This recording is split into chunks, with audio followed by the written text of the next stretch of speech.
Hello and welcome to my dollhouse. I'm Osakachan.doll and I'm super excited and thrilled you're here today.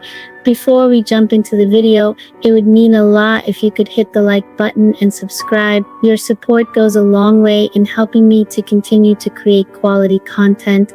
Don't forget to tap the notification bell so you're always up to date with my latest uploads. And if you're into cool merch, check out Osaka Doll merch for some stylish gear and fun accessories. Links in the description below. Thanks so much for being here, and let's get started. Today I will be telling you a short story that I made up that I call Winter's Omen on the Road. With that being said, let us begin. My name is Paul. This happened a few years ago during the winter. Still scares me just thinking about this. It's cold, I said, shivering, raising a brow as he drove.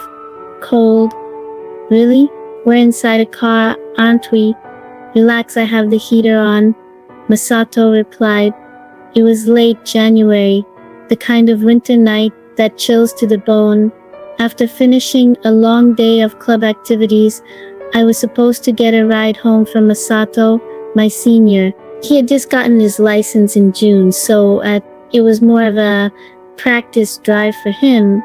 What I assumed would be a simple ride turned into something far more complicated.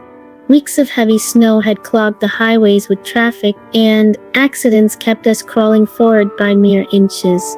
Frustrated, Masato suggested we take the local mountain roads to get around the jam. It was already 7 p.m., and the darkness of the January night engulfed us as we drove deeper into the mountains. Man, mountain roads at night, kinda creepy, don't you think? Masato said, turning up the heater, his voice trying to mask a sliver of unease. You know, not everyone rushes to get their license in high school, I said, trying to lighten the mood. Whatever, chicks dig guys who can drive, he replied with a smirk. We kept talking, trying to shake the eerie feeling growing inside the car. Suddenly, the car skidded on the black ice. We both were panicking. The brakes are not working. Hold on tight, he yelled out, frantically trying to control the car. We spun out, heading straight for the guardrail. At the last moment, the car screeched to a halt, mere inches from the edge. My heart raced as we sat there, breathless. That was way too close, Masato muttered. We stepped out of the car to check the road and saw it was slick with black ice. The danger was real, and crossing these mountains was going to be a nightmare. We can't keep driving in this, I said. Are we going to sleep in the car? Masato nodded, already pulling the car into a nearby parking lot. It was abandoned, a small patch of cracked asphalt surrounded by towering trees. At the far corner of the lot sat a dilapidated car, half buried under snow. It looked like it had been there for years, a skeletal wreck of twisted metal. Is that an abandoned car? I asked. Yeah, looks like it was in a bad accident, Masato said casually as we settled in for the night. I moved to the back seat to try and get some sleep, but the unease of the mountain road clung to me like a shadow. Hours passed. My eyes fluttered open at around 2 a.m. to a sound. Knock, knock. A dry, hollow tapping echoed through the silence. My breath hitched. The sound was faint but persistent, coming from outside the car. Masato, I whispered, nudging him awake. There's something outside. Huh? What's wrong? He muttered, still half asleep. Listen, I said, heart pounding in my chest. There's something knocking. Masato rubbed his eyes and listened. After a moment he said, it's just the wind. Go back to sleep. But then he froze, his eyes widening. Hey, whatever you do, don't look in the side mirror. His voice sent a chill down my spine. Too late. I glanced at the mirror, curiosity overpowering my fear.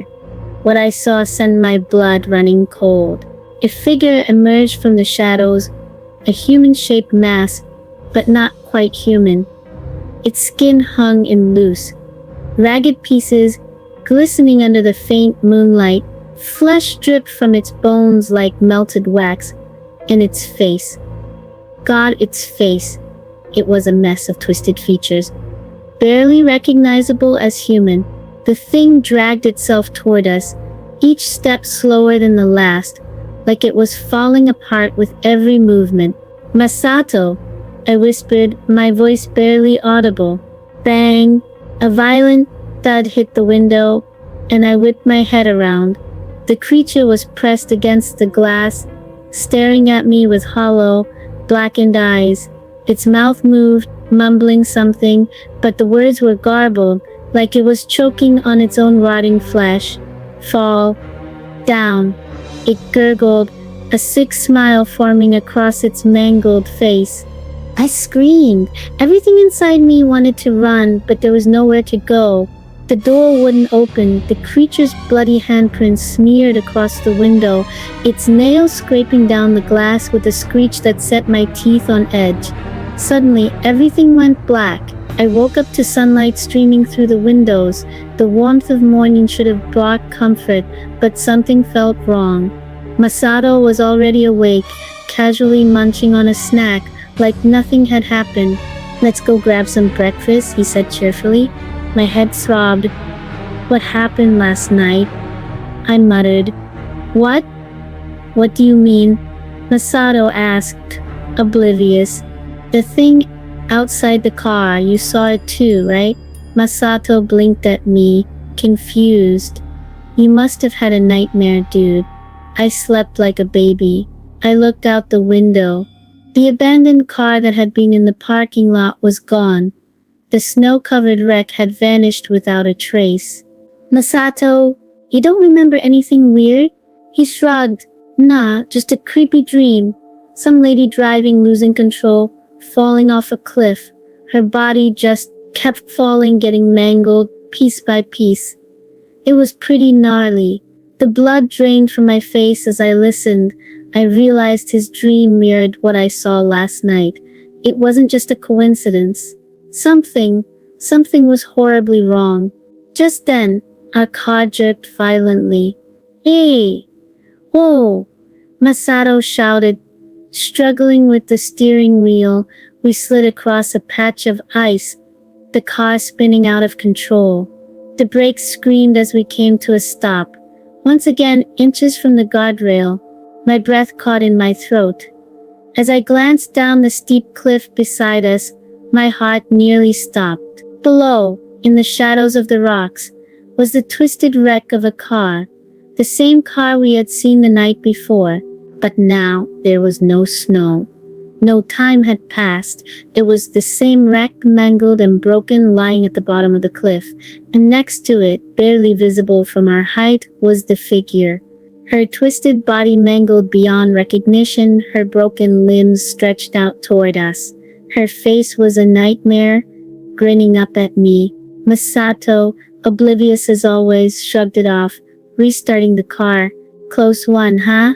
As we drove away, I couldn't shake the image from my mind. That figure, that woman, she had been waiting for us, watching us. I heard her voice again in my head. The same words over and over. "Fall, fall."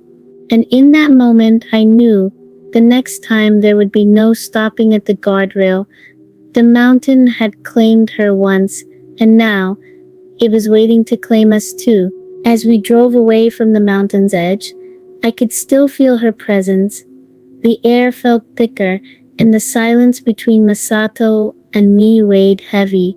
His carefree whistling, which had always annoyed me before, now felt like the only thing keeping me tethered to reality.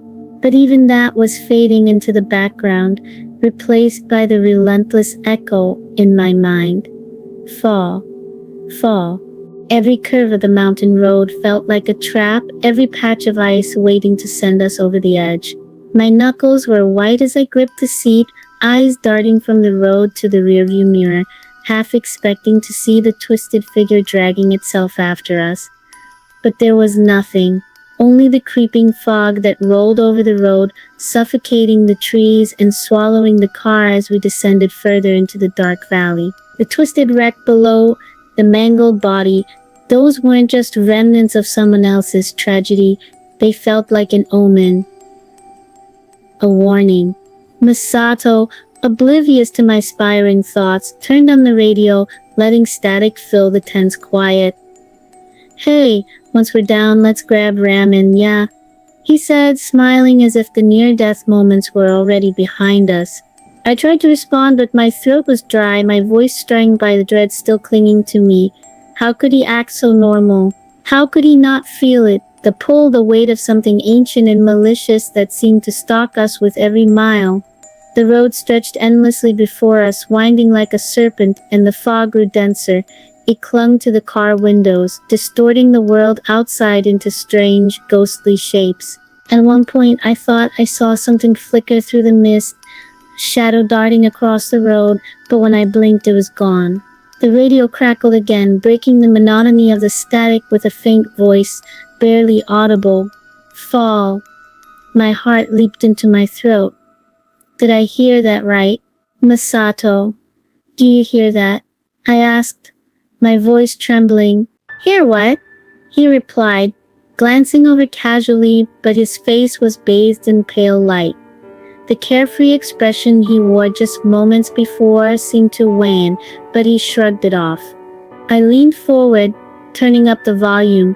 The static hissed louder, and through it, I could swear I heard that same voice. Her voice, whispering again. "Fall.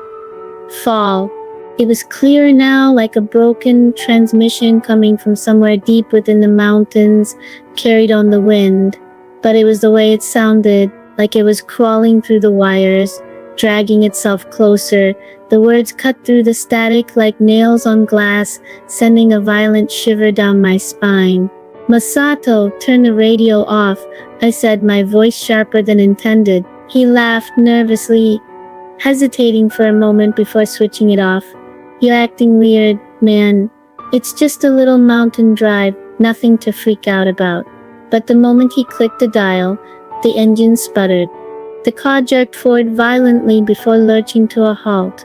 Masato cursed under his breath, twisting the key in the ignition, but it only whined, refusing to start. "Are you kidding me?" he muttered, pounding the steering wheel. Now of all times. I stared out into the fog, heart racing. The world outside felt too still, too quiet.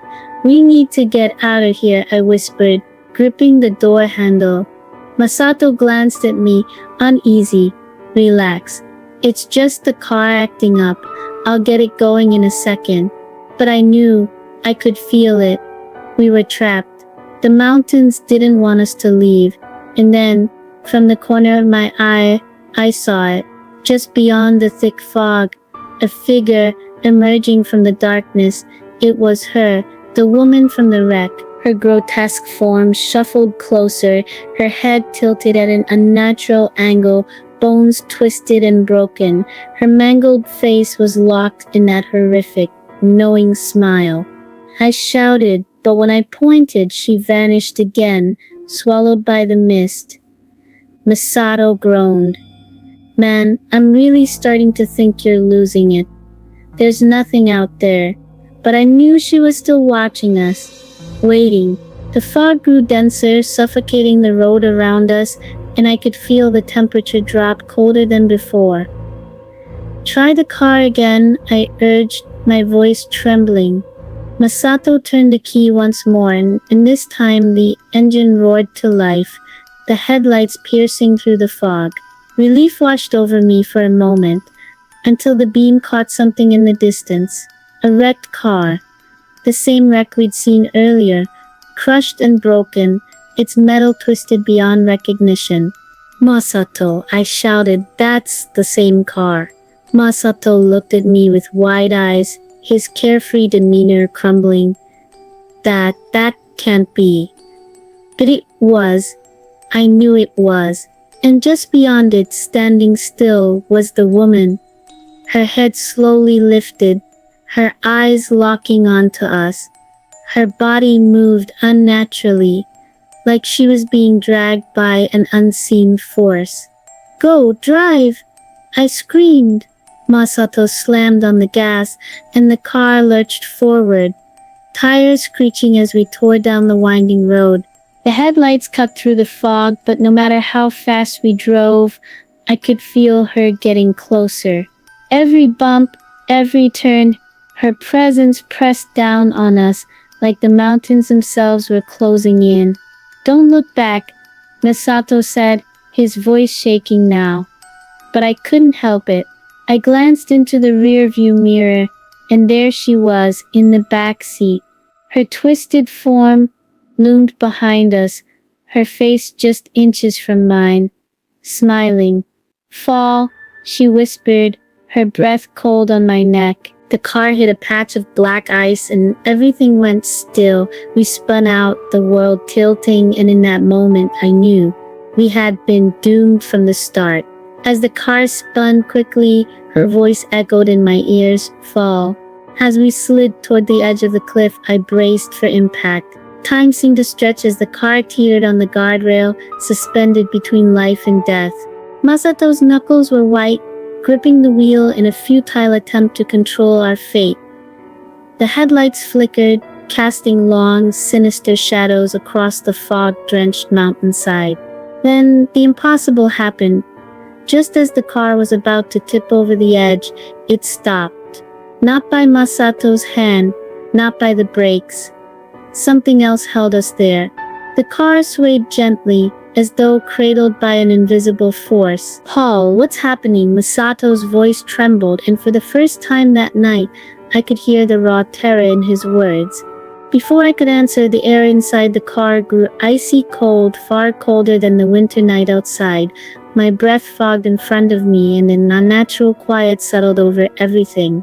Even the wind outside seemed to die. In the rearview mirror, her face appeared again. The woman, her mangled form crawling closer, her black eyes staring into mine. But this time she didn't speak. Instead, she reached out, her hand stretching toward the back of my neck, her fingers just brushing my skin, and then she stopped. Her twisted face twisted into a sneer, as if mocking our fear, and her body began to dissolve into the mist.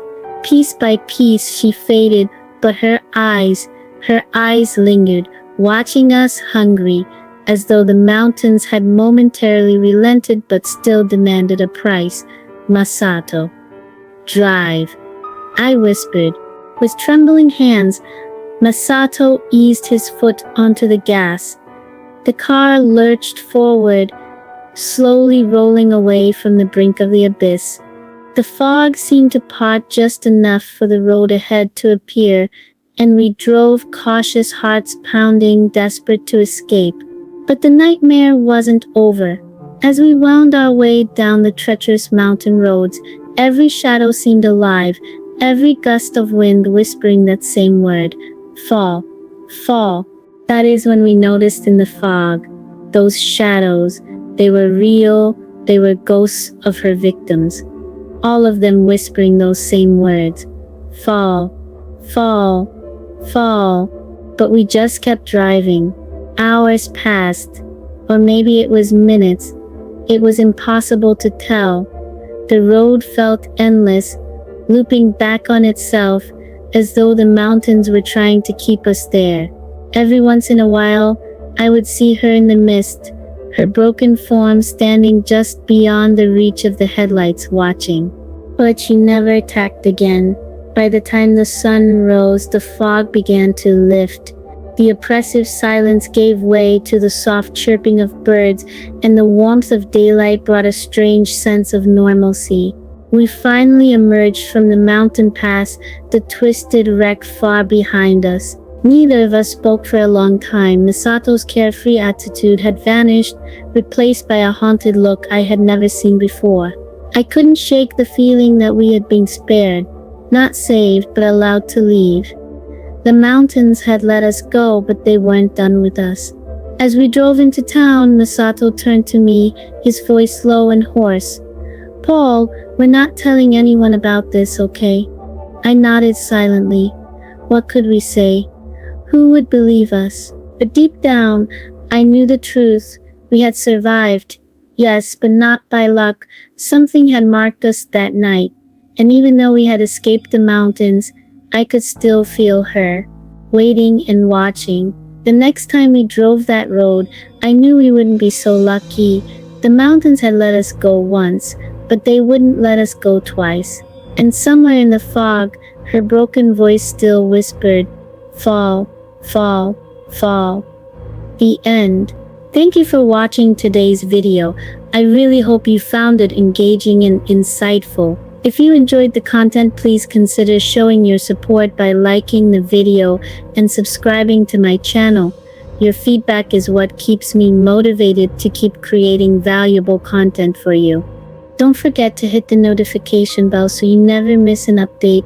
I'm Osaka, and I can't wait to see you again soon. Until then, take care. Thank you so much. I truly love your support, and I'll see you next time.